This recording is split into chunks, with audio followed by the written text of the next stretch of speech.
नमस्कार. आजचा विषय, तुमचा बिझनेस स्लो आहे का?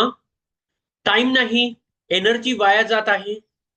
रात्री 10 वाजलेत, तुम्ही दिवसभर काम केलंय, कॉल्स, मीटिंग्स, क्लायंट्स फॉलोअप्स, पण अचानक एक विचार डोक्यात येतो.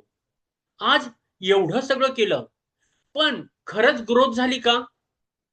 आणि आतून एक शांत उत्तर येतं, नाही.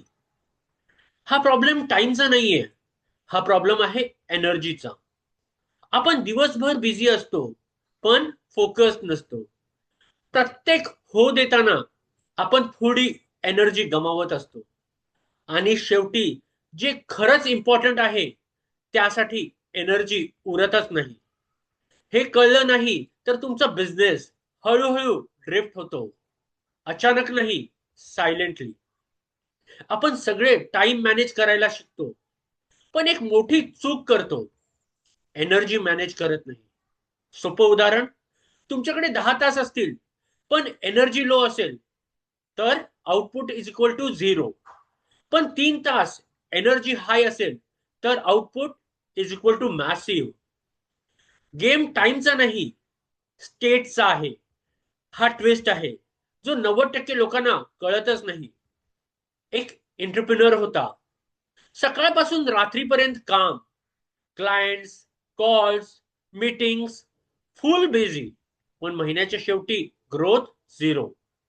एक दिवस त्याने ऑब्झर्व केलं, तो प्रत्येक गोष्टीला हो म्हणत होता. Non serious clients, unnecessary meetings, random distractions.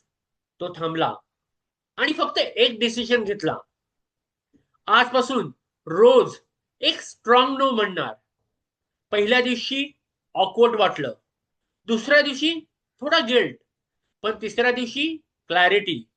एका आठवड्यात त्याने 30% काम कमी केलं, पण रिझल्ट डबल झाला. का? कारण एनर्जी स्कॅटर न होता फोकस मध्ये आली. खरं सांगू, तुम्हाला प्रॉब्लेम मेहनतीचा नाहीये, तुम्ही खूप मेहनत करता. प्रॉब्लेम आहे, तुम्ही चुकीच्या गोष्टीवर मेहनत करता. तुम तुमची बॉडी तुम्हाला सिग्नल देत असते, जड वाटतंय, ताण येतोय, मन नाही लागत, काहीतरी चुकतंय. पण आपण इग्नोर करतो आणि मग म्हणतो मोटिवेशन नाहीये. मोटिवेशन नाही, एनर्जी चुकीच्या ठिकाणी खर्च होते. आजपासून एक सिंपल रूल, रोज फक्त 3 गोष्टी करा. एक, सकाळी विचारा आज एनर्जी कुठे वापरणार. एक, स्ट्रॉंग नो बोला. एक, इम्पॉर्टंट काम पूर्ण करा. बस. ग्रोथ कॉम्प्लिकेटेड नाही, क्लॅरिटी लागते. तुमचा बिझनेस टाइमने नाही, तुमच्या एनर्जीने ग्लो होतो.